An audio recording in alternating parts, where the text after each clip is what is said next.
Olá, bem-vindos ao terceiro episódio da nossa série Conteúdo Sem Caos, estratégias para empreendedores ocupados. No episódio de hoje vamos falar sobre como planear e organizar o teu conteúdo de forma eficiente, utilizando uma linha editorial bem estruturada. Vamos dar um passo a mais para transformar aquele caos em clareza e estratégia. Estás pronto? Vamos começar.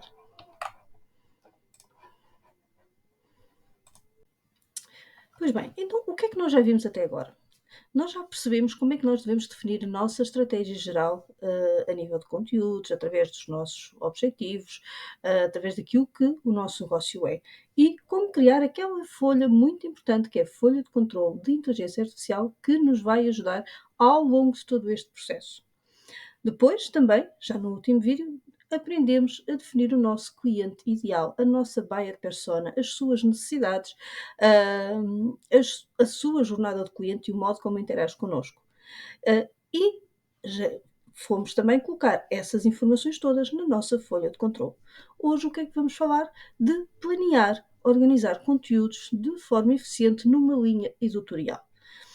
O que é que nos vai faltar ainda? Começar depois a definir ideias, transformar essas ideias em conteúdo de si, impactantes para aquele teu público-alvo, e também aprender como é que nós podemos transformar esses conteúdos em conteúdos que convertem, que levem não só o interesse, mas depois também a ação.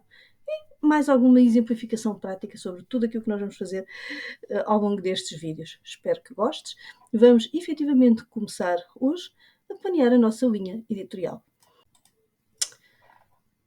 Antes de mais, precisamos de entender o que é uma linha editorial. Em resumo, é um conjunto de diretrizes que orienta toda a nossa criação de conteúdo, toda a criação de conteúdo do nosso negócio. Ela define o tom de voz, o estilo, os temas principais, toda a abordagem que nós vamos utilizar nos nossos canais de comunicação. Qual é que é o objetivo? Garantir que a tua marca tenha uma entidade que seja consistente e reconhecível por todas em todos os pontos de contacto com o público. A importância de uma linha editorial não pode ser subestimada. Porquê? Porque é ela que vai fortalecer a identidade da tua marca. Vai fazer com que todos os teus conteúdos reflitam aqueles valores, a missão da tua empresa e facilita ainda a conexão com o teu público-alvo. Além disso, fornece um guia claro. A linha editorial torna todo o processo de criação de conteúdo bastante mais eficiente, porque está tudo planeado, está tudo definido. Vai economizar tempo e recursos. Diz-me, se tu olhares aí para aqueles feeds de Instagram que eu coloquei no slide, não vais dizer, tu não reconheces, tu não consegues conectar aquela garrafa daquela marca bastante conhecida com o feed onde mostra toda aquela imagem. E mais ainda, tu identificas um só post da outra marca que está ao lado e consegues perceber exatamente que marca que está a trabalhar. Porquê? Porque aquele post, aquele visual, aquele branding, aquela linha editorial não muda. Ali não há, por exemplo, um post de bom dia, de boa tarde, somos isso. Não. Tudo aquilo está enquadrado dentro daquilo que eles definiram como linha editorial. Facilita? Sim, porque todas as pessoas, todos os criativos que trabalham para aquela marca sabem que é aquele o plano que tem que ser cumprido e tudo aquilo que possam querer ter criatividade, têm que fazer criatividade dentro daquela linha, sem, porque é aquela linha que realmente conecta, é aquela linha que os seus seguidores se lembram quando veem aquele tipo de anúncios. Então, e por onde é que nós vamos começar quando nós estamos a querer criar e elaborar a nossa linha editorial? Primeiro, pelaquela informação base do nosso negócio, aquelas que vimos nas primeiras aulas. Deves recolher todas as informações que são essenciais.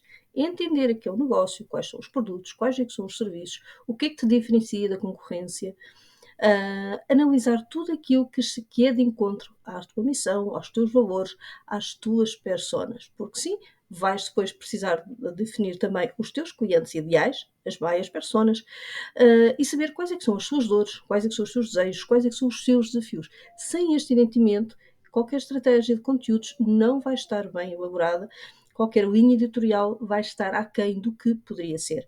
Por isso é que é importante que tu sigas a sequência destes vídeos e sigas este tipo de sequência para tu, efetivamente, sem fazer aquela primeira análise inicial de objetivos, sem criar as tuas buyer personas, não vais conseguir definir uma boa linha editorial, aquela linha editorial que não só serve o teu negócio, como te faz destacar dos teus concorrentes. Depois de definir o nosso cliente ideal, então o que é que nós vamos precisar na nossa linha editorial? Identificar os nossos pilares de conteúdo, identificar os nossos temas. Os pilares de conteúdo são aqueles temas principais, aquilo que vai sustentar a nossa produção de conteúdo. Eles devem estar alinhados com as necessidades e os problemas das pessoas e os teus objetivos de negócio, porque isso é que é importante já teres definido isso. Por exemplo, para um tipo de negócio de marketing, de empreendedorismo, os pilares podem incluir temas como empreendedorismo digital, tecnologia, criação de conteúdo, formação profissional, mindset, motivação. Podem ter a ver com aspectos pessoais, tudo aquilo que nós vamos encaixar e compartimentar depois na nossa linha em temas e subtemas. E é estes pilares de conteúdo, estes temas e subtemas, que nós também vamos já começar a definir na nossa linha editorial. Porquê? Porque hoje não vamos falar de um tema e daqui a uma semana de outro. Ou melhor, podemos falar disso, mas têm que estar interligados, têm de ser coerentes porque é que são aqueles temas. E não devemos ter mais do que 3, 4 grandes pilares de conteúdo, 4 grandes temas, com alguns subtemas associados. Porquê? Porque, a não ser que nós tenhamos produtos e projetos extremamente diferentes, convém que seja tudo coerente e que nós tenhamos aqueles 3 ou 4 pilares de conteúdo, meia dúzia de temas, que se dividem em subtemas, para aí sim ir gerindo e criando conteúdos para cada um deles. E depois de identificar estes pilares de conteúdo, é hora de mapear, de pensar em quais são as redes sociais e quais são os canais de comunicação e distribuição que nós vamos utilizar. Cada canal pode servir um propósito diferente nesta tua estratégia. Por exemplo, o Instagram pode ser perfeito para partilhar dicas rápidas, enquanto que o LinkedIn é o local certo para artigos mais profundos e mais direcionados a um público business. E é também muito importante definir o tipo de conteúdo mais adequado para cada canal. E isso, efetivamente, também tu vais poder definir na tua linha editorial. Algo também muito, extremamente importante na definição da linha editorial é do tom de voz, do estilo e até mesmo do branding. É um dos componentes cruciais. Porquê? Por exemplo, o nosso tom de voz deve refletir a personalidade da nossa marca. Deve ser aplicado de forma consistente em todos os canais de comunicação. O nosso tom de voz, a nossa maneira de escrever, a nossa maneira como as pessoas nos prospeccionem, deve efetivamente ser cuidado, ser consistente se estejas a falar num post no Instagram, no Facebook ou no LinkedIn ou até mesmo no teu próprio website.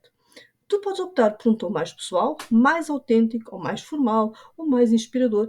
O importante é que seja consistente. E não só falamos do tom de voz, como falamos então do aspecto geral das nossas marcas, do aspecto geral das nossas timelines, dos nossos feeds, da nossa comunicação, do nosso website. Toda a informação, todo o branding, todo o design deve efetivamente refletir a personalidade da nossa marca. E devemos tentar fazer e ser consistentes, porque qual é o nosso objetivo? Que uma pessoa conecte connosco, que uma pessoa, quando veja um post nosso, seja em que plataforma for, seja no YouTube, seja no Instagram, sabe que, ok, isto foi feito por aquela marca, isto foi feito por aquela pessoa, porque é facilmente reconhecível. E tudo o que seja facilmente reconhecível, vais também conseguir criar maior conexão com essas pessoas.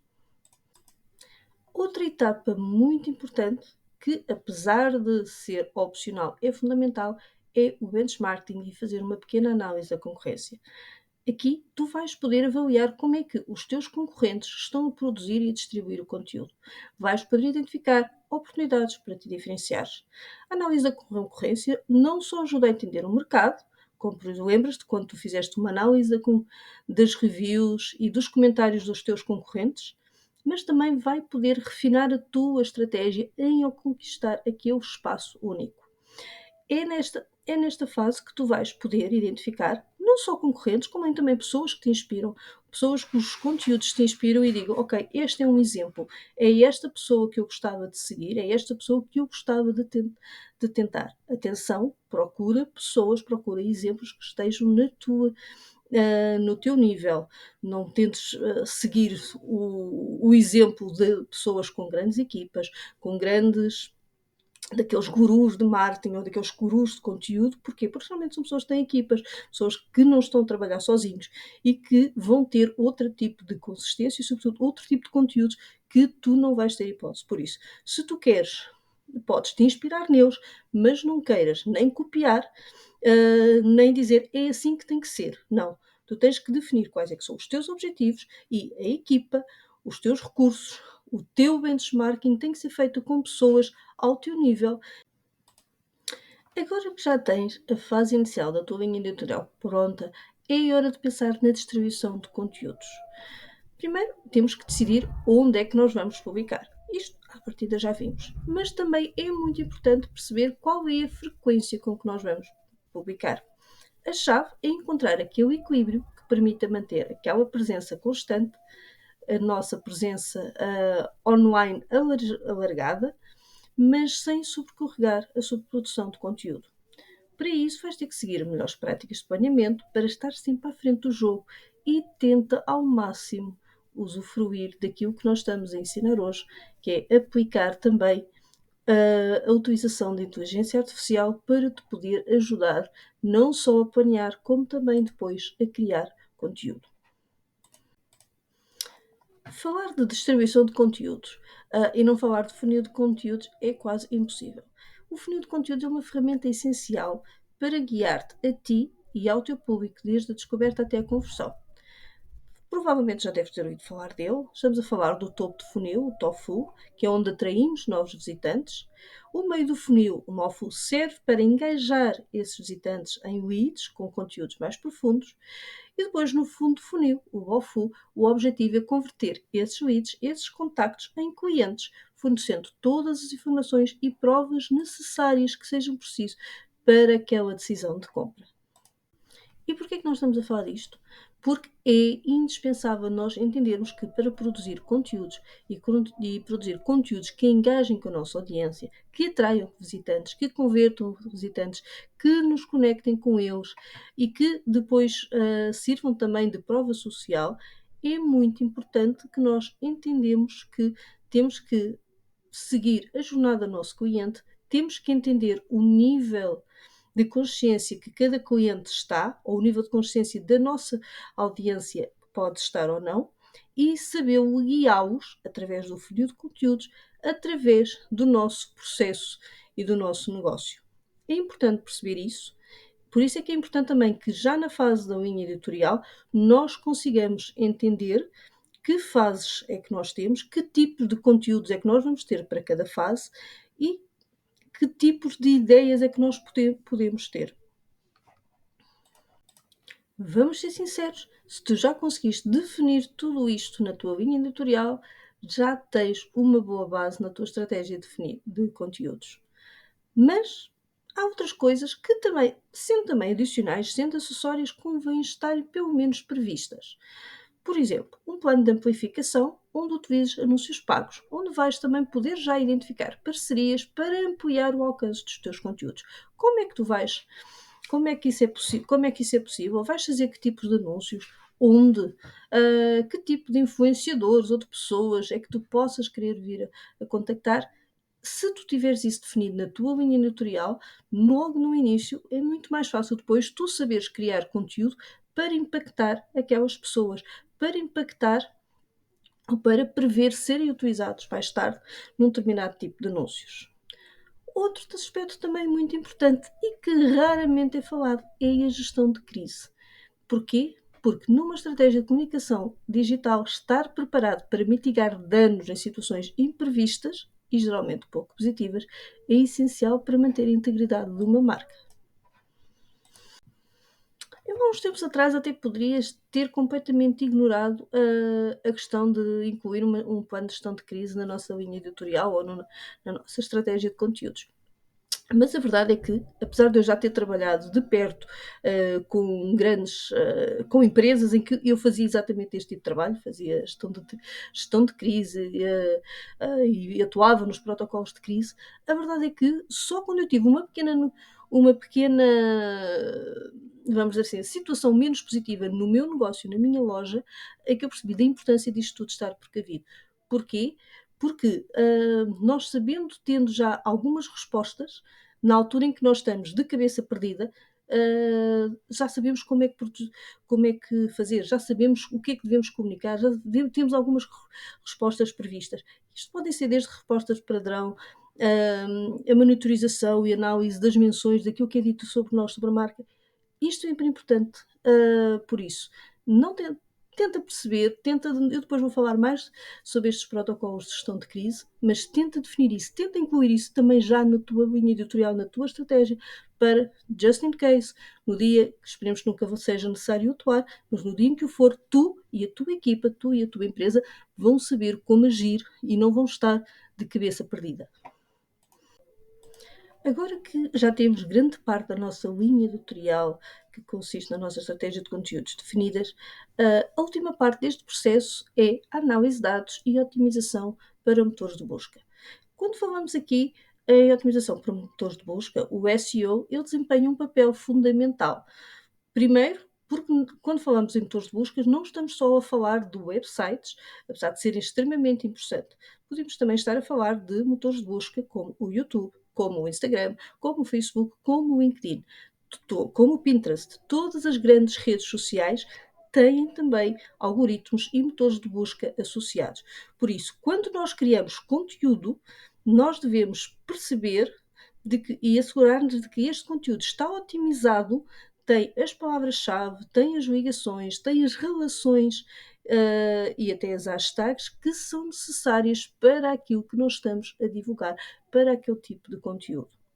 Por exemplo, nós podemos utilizar ferramentas como o Google Analytics, como o Search Console, para monitorizar e ajustar as nossas estratégias e garantir que estão alinhadas com os nossos objetivos de negócios. O uso destas ferramentas vai permitir não só fazer e criar conteúdos melhores para o nosso website, que é para isso que elas existem, como também entender o que se passa na cabeça dos utilizadores, na cabeça da nossa audiência e permitir identificar quais é que são os conteúdos que possam estar em falta, porquê que as pessoas perguntam. Eu podia dizer aqui, mas vão à procura no Uber Suggest, vão à procura no Answer the Public sobre aquele tema, sim, mas mais importante do que perceber o que é que as pessoas em geral sobre aquele tema querem é entender as pessoas do teu negócio, daquilo que tu já tens, o que é que elas procuram quando chegam até ti. Porque se isso que elas procuram não está alinhado com aquilo que tu vendes, então podes ter um problema e toda a tua estratégia de conteúdos está desadequada. Por exemplo, quando nós estamos a falar em otimização por motores de busca, sobretudo quando falamos de websites, lojas online, nós estamos a falar de três tipos de otimização, três tipos de SEO. O SEO on-page, que trata sobretudo daquilo que nós podemos facilmente alterar numa página, por isso ser on-page. Palavra-chave, otimização de conteúdo em texto, títulos, metadescrições, até os URLs das páginas e as próprias imagens. Depois, existe algo que é algo mais, vamos dizer assim, mais importante ainda do que o SEO on-page, que é o SEO off-page, que tem a ver com a nossa reputação da nossa marca, do nosso site. E isto como é que conseguimos? Com backlinks, com social signatures, partilhas, interações nas redes sociais. Porquê? Porque é aquilo que nós vamos estar a dizer e vamos estar a dizer ao Google que nós somos importantes, porquê? Porque existem outras pessoas que nos recomendam, porque existem outras pessoas e outros sites que linkam para o nosso site, porque existem influenciadores que compram o nosso produto e partilham ou fazem um link para os nossos sites. Tudo isso tem a ver com a nossa reputação do nosso domínio, com a reputação da nossa marca, e é extremamente importante para o nosso posicionamento também nos motores de busca e no Google. E depois existe um outro aspecto, que é o SEO mais técnico, que também é muito importante, sobretudo se tu tens o site, que tem a ver com a velocidade do site, se é mobile e user friendly, hum, se tens definido o sitemap robots, que é aqueles ficheiros que vai permitir ao Google ler a informação que tu queres ou não passar para fora, ou seja, o que tu queres dar informação do que é que tu queres indexar, e há páginas que tu não vais querer que sejam indexadas. Tudo isto tem que estar configurado, tudo isto tem que estar definido. É sobretudo importante se tu tens um website, se tu tens uma loja online, mas convém tu perceberes, mesmo que tu não tenhas, já sabes que eu aconselho sempre que tu tenhas pelo menos um site ou uma landing page própria, mas que é muito importante tu entendas também, sobretudo a vertente de conteúdo de SEO on page e o social sharing também, para entender que todo o nosso negócio todo o nosso negócio veio a partir daí. E é muito importante que tu não descures estes aspectos. Outra ferramenta importante para tu monitorizares, para tu teres ligada e estar corretamente instalada no teu negócio, o Google Analytics. Porquê? E atenção que tens que ter os pixels e as conversões completamente e bem definidas, vai-te permitir não só rastrear o tráfego, como a origem dos visitantes, quais é que são os comportamentos, como é que é feita as conversões e como é que é feito o teu funil de venda, quais é que são os teus números, quais é que são as tuas taxas. Por isso, existe uma série de métricas-chave que tu deves conseguir acompanhar e deves conseguir configurar este Google Analytics para facilmente entender qual é que é a jornada do teu cliente no teu site, no teu negócio. E se tens um website ou uma loja online, estas duas são mesmo indispensáveis. Google Search Console e o Hotjar ou Microsoft Clarity. Porquê? No primeiro, tu vais conseguir monitorizar o teu site, a tua loja online, em termos não só de impressões e cliques, como da posição nos motores de busca e como todas as palavras-chave que chegam ao teu negócio, ou seja, tudo aquilo que as pessoas procuram e chegam ao teu website. Por outro lado, tu usando uma ferramenta como Hotjar ou Clarity, tu vais poder criar mapas de calor e gravações e analisar o comportamento dos utilizadores nas páginas e nos teus funis de venda, nas tuas landing pages. Identificar áreas onde as pessoas vão interagir, onde as pessoas se estão a ler, onde as pessoas passam à frente. Isso tudo é muito importante para tu entender se aquilo que tu estás a criar tem ou não relevância para o teu utilizador. Se não tem relevância, então vais ter o quê? Que ajustar. E tudo isto é importante para quê? Para tu poderes fazer um acompanhamento, para tu poderes fazer uma monitorização que inclua não só as métricas-chave, como também as campanhas que tu possas vir a desenvolver, insights sobre o comportamento dos utilizadores, que inclua também a evolução a nível das métricas, palavras-chave para novos conteúdos, novas ideias, novos temas e tudo isso depois que faças e ajustes não só a tua estratégia, não só a tua linha editorial, como os próprios conteúdos em si, das landing pages, nos CTAs, nos anúncios e tentar melhorar a conversão. Nós numa aula mais à frente vamos falar sobretudo sobre a vertente de conversão, técnicas para melhorar a conversão, mas fica já com a noção de que na tua linha editorial deverás já criar um plano de monitorização que te permita fazer este tipo de acompanhamento e dizer, ok, então aconteceu-me isto, né? Neste tipo de conteúdo, vou testar de outra maneira, vou ver qual é aquilo que resulta melhor e vou ajustar a partir daí. E esta fase que tu estás de mãos na cabeça, a dizer Célia, mas tu estás a tentar descomplicar e estás a falar de gestão de crises, de monitorização, mas porquê é que eu preciso disto? Eu não preciso disto para fazer a minha linha editorial, eu só quero publicar e está feito. Como é que eu vou safar disto com tanta informação?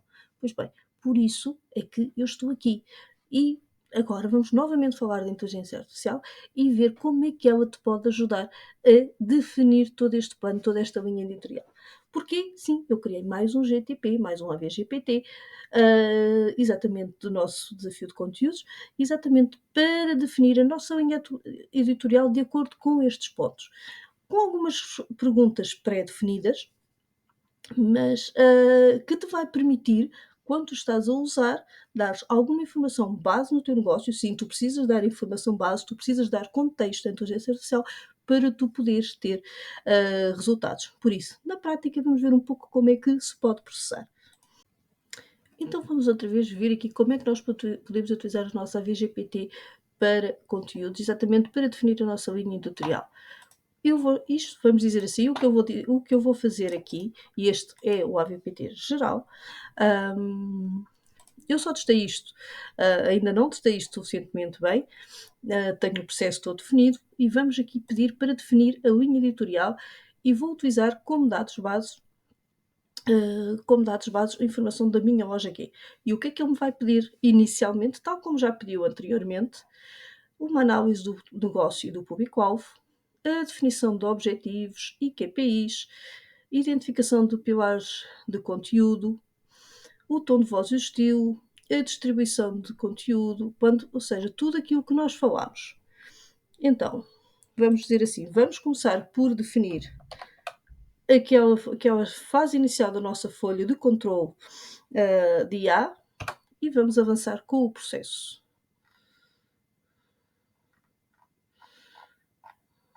Ora,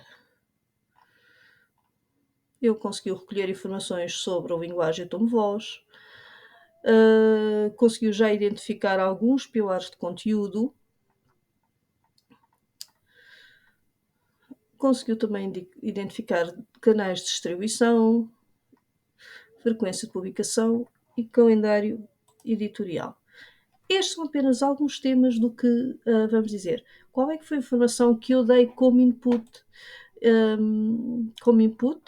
apenas e só o nome, a geografia, o que é a loja, quais as palavras-chave principais, qual era o tom de voz, qual é que eram os unique selling points da loja e informações sobre o público-alvo e a persona.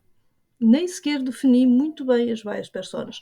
Claro que tudo isto pode ser refinado, tudo isto pode ser orientado. E a minha sugestão é que não fiques satisfeito, testa este AVGPT e não fiques satisfeito com a primeira resposta. Utiliza sim as respostas que tu achares mais adequadas para criar a tua folha de controle, para criar esta folha e depois definir efetivamente também aí os teus próprios resultados e os teus próprios planos de monitorização.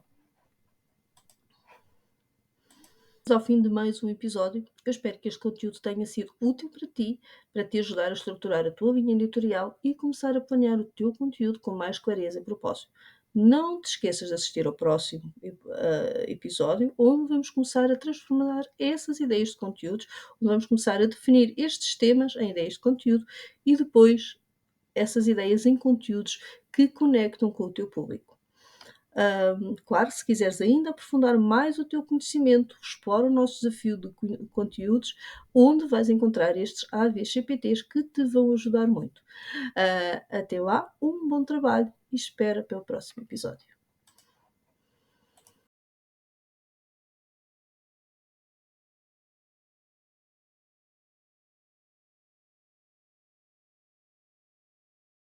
Espero sinceramente que tenhas gostado deste videobook. Eu sou a Célia, eu apoio não só negócios e ideias de negócios a prosperarem ou começarem no digital. E tenho uma comunidade, Assistência Virtual PT, ligada à VPT. Neste momento temos mais de 100, mais de 150 empreendedores, assistentes virtuais, freelancers de vários tipos de especialidades, com quem nós podemos fazer parcerias, networking, a quem dou mentoria e formação. E também prestamos serviços de assistência virtual e marketing digital, quer às pessoas da nossa comunidade, quer a outras pessoas que entram em contato connosco. Se tu quiseres, subscreve o canal, registra-te na rede, totalmente gratuito, e se estiveres à espera de mais dicas, de mais videobooks, de lives também com mais conteúdos, então subscreve o canal, coloca um like neste vídeo. Espero que tenhas gostado deste pequeno bocadinho connosco. Muito obrigada.